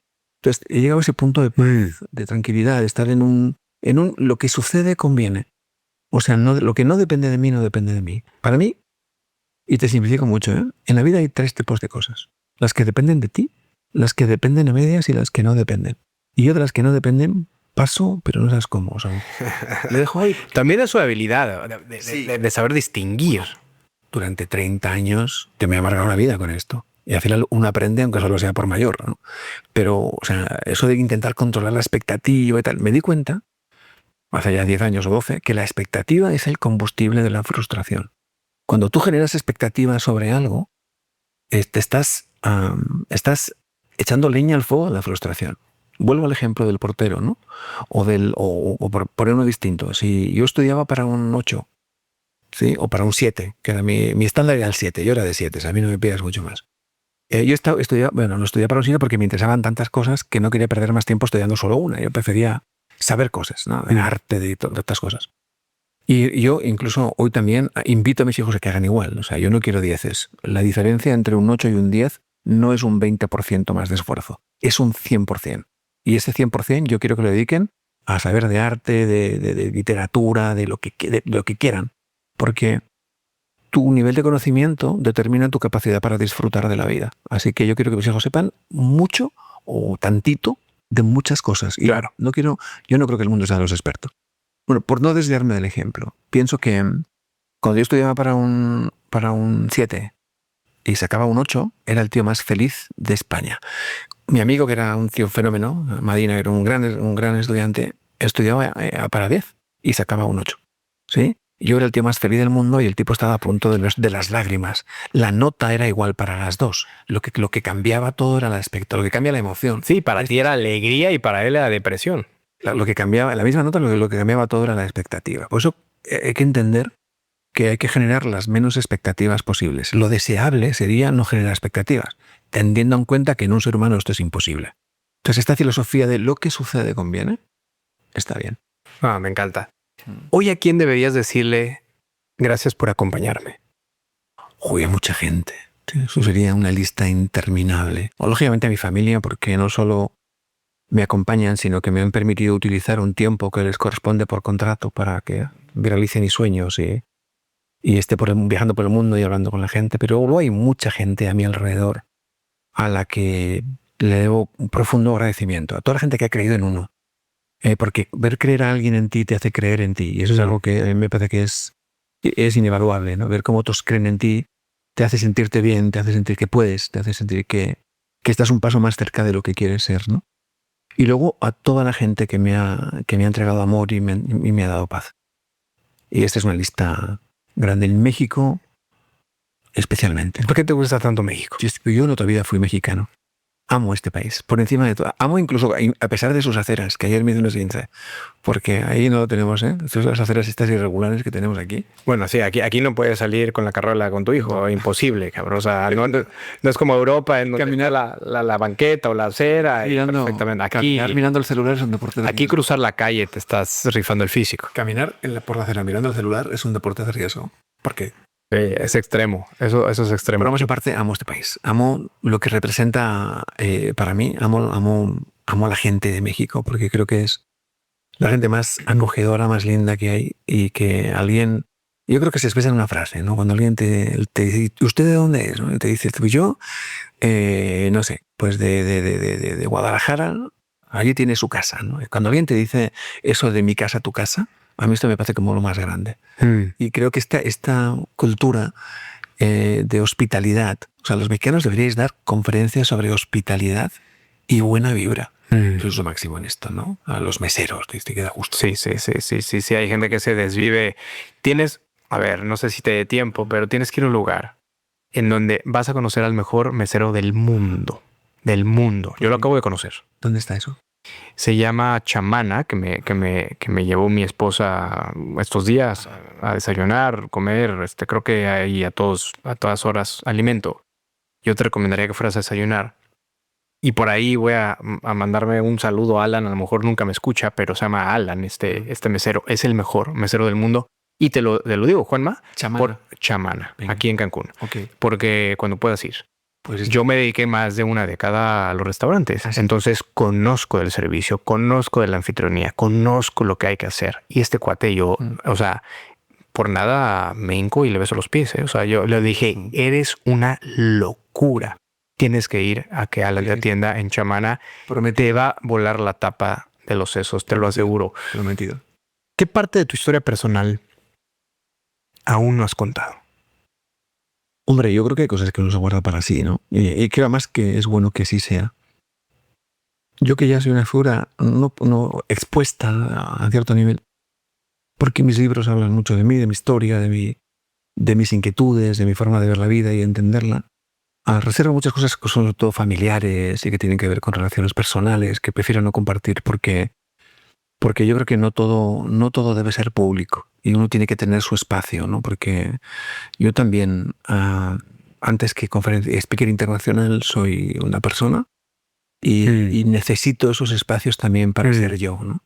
Y no solo para ser yo, sino también para la seguridad, para ser amado, para que te abracen, para compartir, ¿no? Entonces, en esa parte soy más poderoso porque creo que eso es mío y de los míos, ¿no? La gente que yo considero de los míos. Y esa parte no la compartiré nunca. De hecho, por ejemplo, fíjate. Y bueno, te agradezco porque la primera entrevista, la verdad es que a la gente que te escuche puede conocer muchas cosas personales de ti sin tema. Bueno, fue muy buena. Yo tengo una cosa que se llama Cuaderno Azul, que es un lugar donde escribo poesía, de hecho desde que tengo 16 años. Y es algo que a veces comparto una frase o porque me hace ilusión o porque quiero que la gente la viva o la vea o la sienta. Pero es algo que nunca muestro. Por ejemplo, eso es algo más íntimo, es más personal. Y creo que así tiene que ser. Algún día me decían, oye, ¿por qué no lo sacas y lo vendes? Jamás en la vida. Si algún día decido hacer algo con eso, será algo que subastaré para ayudar a alguna buena causa. Pero hay partes de uno que tienen que seguir siendo de uno. Porque si no es así, sabrás, eres tan de todos que no eres tuyo. Y eso me da un poco miedo. Déjame preguntarte algo. Si el Cuaderno Azul hablara, ¿qué te diría? Joder, más que me diría, me recordaría tantas cosas, tantos momentos bonitos, tantas ilusiones. Yo creo que este cuaderno es Juan que ya al desnudo, es el estado puro. Y sobre todo ese cuaderno me trae recuerdos. Y también qué bonito que ahí te puedas encuerar y que sea para ti. O sea, tampoco si te encueras, tampoco es que todo el mundo te quiera ver encuerado, ¿no? O sea, ni se no sé qué interesante que no pasara. Pero te digo que ahí es el lugar donde uno puede escribirlo. Para que estés tú contigo, ¿no? Sí, lo que te nace sin pensar en quién lo va a leer ni en cómo lo van a interpretar. Hey. Estas son tus cosas. Háblame de positivarte. Bueno, es una conferencia, te diría que brillante por los resultados que obtiene, no porque lo haya creado yo. Es una conferencia que ya han visto 125.000 personas en España y Latinoamérica en los últimos 3 años. Es un compendio de muchas de las cosas que yo sé de psicología positiva, contadas de una manera dinámica, amena, divertida, que la gente se lo pasa en grande, se ríe y además aprende un millón de cosas. Creo que está muy, muy, muy trabajada y muy enfocada en lo esencial. Es sorprendente en todos los aspectos y me consta que cambia vidas porque es como un parteaguas para mucha gente. Entender que pensar de una forma distinta te puede cambiar la vida. Y además, el otro día me contaba una chica en Guadalajara, me decía, oiga, me interesa. O sea, no pensaba venir porque a mí esto del positivismo como que no me queda lejos. Pero bueno, vi que era con base científica y dije, voy a ir a ver. A ver si es cierto. Y la verdad es que me ha sorprendido tantísimo que por primera vez voy a tomarme en serio esto que me han dicho. Y no solo eso, sino que tengo una tarjeta porque contratamos conferencistas y siempre son como estos que son un poco flower power. Y a usted me parece que es como que él tiene la llave de esto, ¿no? Entonces, es una conferencia que me ha dado mucha satisfacción y también llegará a mucha gente, ¿no? Y la tengo mucho cariño, la verdad. Y además creo que tiene muchísimo valor y que quien pueda escucharla debería. ¿Qué quieres decir con la frase la felicidad es más que instantes? Bueno, esto es un eslogan que han puesto por aquí, pero es verdad que a la gente suele asociar la felicidad a pequeños momentos en la vida, ¿no? Yo tengo un amigo portugués, Paulo de Armada, al que quiero mucho, que me decía, Juanma, la felicidad es como cuando tú metes la mano en un cubo de agua y luego al salir extiendes los dedos y esas gotas que caen, eso es la felicidad. Y yo siempre discuto que no es verdad. Yo creo que la felicidad es un estado del alma, es una forma de entender la vida. Tiene mucho que ver para mí con la paz mental. Y que lo óptimo sería estar, no que la felicidad fueran instantes, sino que la felicidad fuera tu vida y que hubiera instantes de no tan buena Esto es lo que yo invertiría el término ya en proceso. Y hemos de trabajar para que tu estado mental de paz sea lo normal, sea lo que impera en tu vida. Y claro que luego tiene que haber pequeñas cosas, lo que la vida, pues es lo que es. Ahí está la entropía, está el caos. La vida es lo que es. La felicidad no está en la ausencia de problemas, está en tu capacidad para gestionarlos. Por tanto, nunca te vas a ver libre de cosas que resolver. Yo suelo contar que en esta vida problemas de verdad tenemos 4. Si te casas 2 veces, 6. Pero ni uno más. Todo lo demás son cosas que uno tiene que gestionar, ¿no? Y partiendo de aquí, creo que ese estado de paz mental, de no salirte de tu eje, de que las cosas las gestiones y puedas funcionar, eso es para mí un estado de felicidad. Por eso creo que es mucho más que instinto. Definitivamente, Juanma, que me debes un vino. Hoy en botella. Me lo debes. Podríamos, tal cual. que todavía voy a estar aquí fin de semana este y el que viene. O sea, que todavía igual Nos vamos a ir juntos a... y a presentarte a Ala. ¿No? O sea, es más, nomás te voy a decir, mira, es él. Venga. Y tú vas a emitir tu propio criterio. Pues una ¿no? buena idea. Pero vamos para conocer también a tu esposa. Me encantaría, conozcas a la mía, a los niños, estaría fantástico. Y quiero ir cerrando la conversación, Juanma. Le quiero dar un poquito de cancha cada vez más al ChatGPT. Es parte hoy de la vida cotidiana. Vámonos. ¿No?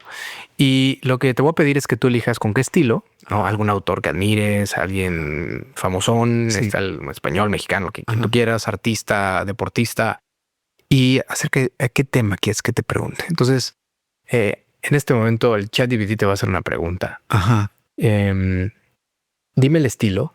Del personaje. Sí, ¿con qué estilo del personaje? Puede ser famoso, puede estar vivo, muerto. ¿Con qué estilo? Gabriel García Márquez. Ok. Sí, me parece bien. ¿De qué tema? Me vas a preguntar sobre poesía. Ok. Sobre poesía. Y le vamos a preguntar cuál considera él que es su mejor verso. Él te lo va a preguntar a ti. ¿A mí? Sí. Qué horror. Ahí te va, ¿eh? A ver. Es como si Gabriel García Márquez te estuviera haciendo una Una pregunta, ¿no? Acerca de poesía. Juanma, si la felicidad tuviera el olor de una tarde en Macondo y la poesía no fuera solo palabras, sino una forma de mirar el mundo, ¿qué verso ha sobrevivido intacto en tu corazón, incluso en los días en que no hubo luz? Oh, qué grande. Compleja la pregunta, ¿eh? Bueno, besos de Gabo hay muchos muy buenos, ¿no?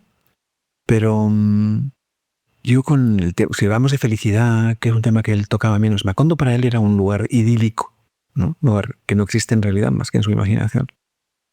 Pero hay varios poemas de él que me tienen absolutamente subyugado.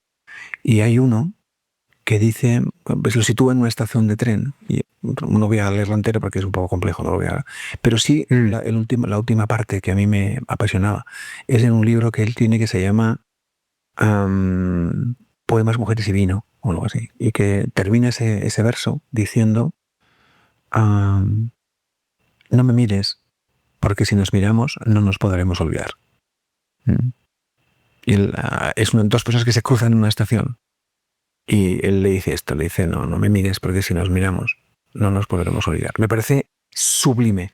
A mí me parece que eres una de las personas que conozco que han desarrollado una gran habilidad en conectar genuinamente con los demás.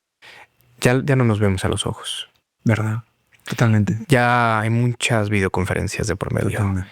Ya este contacto, el que tú y yo estamos aquí platicando en vivo, es una maravilla, que te agradezco que no, vamos a hacerlo y voy a Cancún y nos vemos aquí. Por supuesto. Es insustituible y la verdad es que cada vez que pasa el tiempo en lo que hago, confirmo que la gente ama a la gente.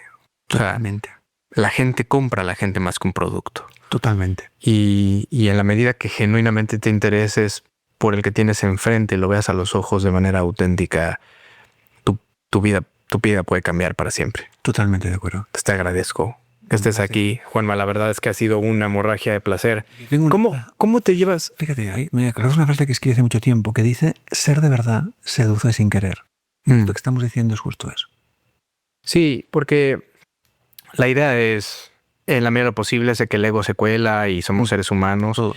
quitarse la armadura lo más seguido posible, porque es muy pesada y es una chinga y tenemos máscaras y tenemos... Y además nos herimos más con la armadura que con la espada. Sí, nos lastimamos más a menudo. ¿Cómo te llevas contigo mismo? O sea, esto de aprender a llevarlos mejor. ¿Cómo te llevas contigo? ¿Siempre te caes bien? Normalmente sí, fíjate. Aunque tengo mis momentos, ¿eh? Sí. Hay días en los que me tengo que autocorregir, porque es necesario también. Al final la deriva es la deriva. Tú eres un ser humano y también hay momentos en los que uno se tiene que parar y corregirse a sí mismo, ¿no? Pero yo tengo un diálogo interior bastante interesante. O sea, bastante controlado, porque lo he trabajado mucho también. No le permito que me hable mal. Yo sí puedo decir que soy mi mejor amigo. Pero esto no ha sido siempre así, ¿eh, Braulio? Esto ha sido de un tiempo a esta parte. He logrado ser mi mejor amigo. Me hablo como me hablaría mi mejor amigo. Está poca madre, me encantó. Y me gusta más que digas que lo has logrado. Sí, no, esto es O sea, ha costado trabajo. No, esto es una conquista porque como todos nos hemos aprendido a darnos cera, ¿no? Yo siempre, y lo digo en mis conferencias también, que tenemos que identificar dos perfiles, ¿no? Todos tenemos en la mente un entrenador y un saboteador. Y esto hay que aprender a manejarlo bien. Entonces, si tú escuchas al saboteador, pues cera y cera, ¿no? Entonces, yo he logrado que el entrenador presida mi diálogo interior. Cuando toca corrijo, porque no soy perfecto, y además sería aburridísimo ser perfecto, que tontería. Sí. Pero cuando me toca corregir, me corrijo, pero lo hago con afecto. Desde el que sabe que comete un error de bulto, un error no forzado, no busco, no tengo maldad, no me interesa. Requiere demasiado esfuerzo y concentración ser mala persona.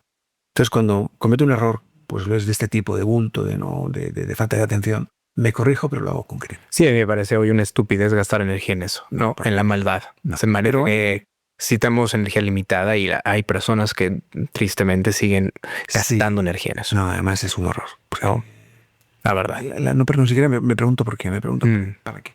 Pues ahí lo tienen, público inteligente, conocedor. Juan Maquelle, eres un genio, resiliente, apasionado. Gracias por venir. ¿Quieres compartir tus redes, algún dato de contacto, próximas conferencias? Bueno, pues las próximas van a ser, como te decía, Panamá mañana, República Dominicana miércoles, luego regreso a Cancún. Voy a estar en Mazatlán el día 2 para una buena causa, esa es la que quiero que la gente conozca. Va a ser para Fundación MAPA, que es gente que hace salud mental para gente con pocos recursos. Y esto sí me interesa mucho que la gente que se llene aquello, porque es una cuota de recuperación que después va directa para esta gente. Claro. Y nada, viajo a España el 8, tengo conferencias el 9, el 10, el 11 y no sé cuántas. Allá en España. Sí, pero solo son conferencias. Mis redes sociales, Juanma-Quelle, como mi apellido, en Instagram y en el resto de redes, y www.juanmaquelle.com para cualquiera que me quiera escribir, contar, complementar lo que decimos, incluso insultarnos y crea esto es lo que debe hacer. Sí. Si lo haces sentir bien de alguna manera, bueno. Yo prometo leerlo todo. Ahí también le podemos servir. Sí, no prometo contestar los insultos, pero sí prometo leerlos todos. No sé si cuando escuche a alguien sigas en México y pueda ver alguna de tus conferencias, pero lo importante y que quería que supiera la gente que nos escucha es que eres alguien muy activo, que eres alguien que acciona, que eres alguien que viene muy seguido a México, que constantemente está dando conferencias, que está abierto a poder servir a los demás y poder generar este nivel de mentalidad y de actitud en las personas que te escuchan. Como 120 al año entre España. Yo creo que vas a romper el récord este año, ¿eh? Yo también lo creo. Y en México voy a estar todo el mes de octubre, así que... Si no, porque el máximo de conferencias, si no me equivoco, son 116. 116 que las hice en 2024. Y este año llevo ritmo de batir récord. Sí. Pero esto ya es, como dices tú, es un chingo de conferencias. Un chingo y 2 chorros. Que es una... Me encantaría verte los que nos escuchen desde España. En escena. Un chingo y un chorro son medidas ojimétricas mexicanas auténticas y puras. Seguro que sí. Es probable que haga una en Cancún la semana que viene para un... Entonces, si es así, ese sería un buen día para desayunar seguro en este lugar y que luego te... Si me das los datos, yo, aunque no haya salido el episodio, pero yo en redes sociales... Serás mi invitado con todo. Lo grito. Fantástico. Super. ¿Algo quieras gritarle al mundo? Que tomen vino, que sean felices y que los problemas, insisto en esto, no son tan grandes. Son cosas que tenemos que gestionar. Esta es la actitud. Hay que resolver las cosas, hay que preguntarse cómo y no por qué. Y menos drama y más actitud. ¿Quieres decir algo más? Gracias. Gracias a ti, Juanma. Bien, hasta el siguiente episodio. Chao, chao. Un placer.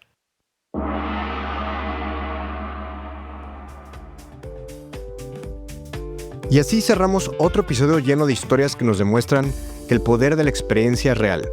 Porque no se trata solo de llegar a la meta, sino de todo lo que vivimos en el camino. Si algo te resonó hoy, si una historia te hizo reflexionar o te inspiró, compártela y no olvides darle like, suscribirte o seguirme según dónde nos escuches para que el algoritmo haga su magia y más personas puedan acceder a estas historias. Y si además quieres herramientas prácticas para fortalecer tu grit, pásate por brownfileteo.com y suscríbete a El Grit en la vida cotidiana. Ahí encontrarás reflexiones sobre cómo aplicar la receta grit en tu día a día. Y si la salud está en tu lista de pendientes, que debería estarlo, o necesitas un médico de cabecera omnicanal, en citas.accesalud.com, primero con X, Axe, y después con S, Salud, Accesalud, puedes dar el primer paso para tomar el control de tu bienestar. Recuerda, todos tenemos una historia y cada una tiene el potencial de cambiar algo en alguien. Nos escuchamos en el próximo episodio donde las historias continúan. Hasta pronto.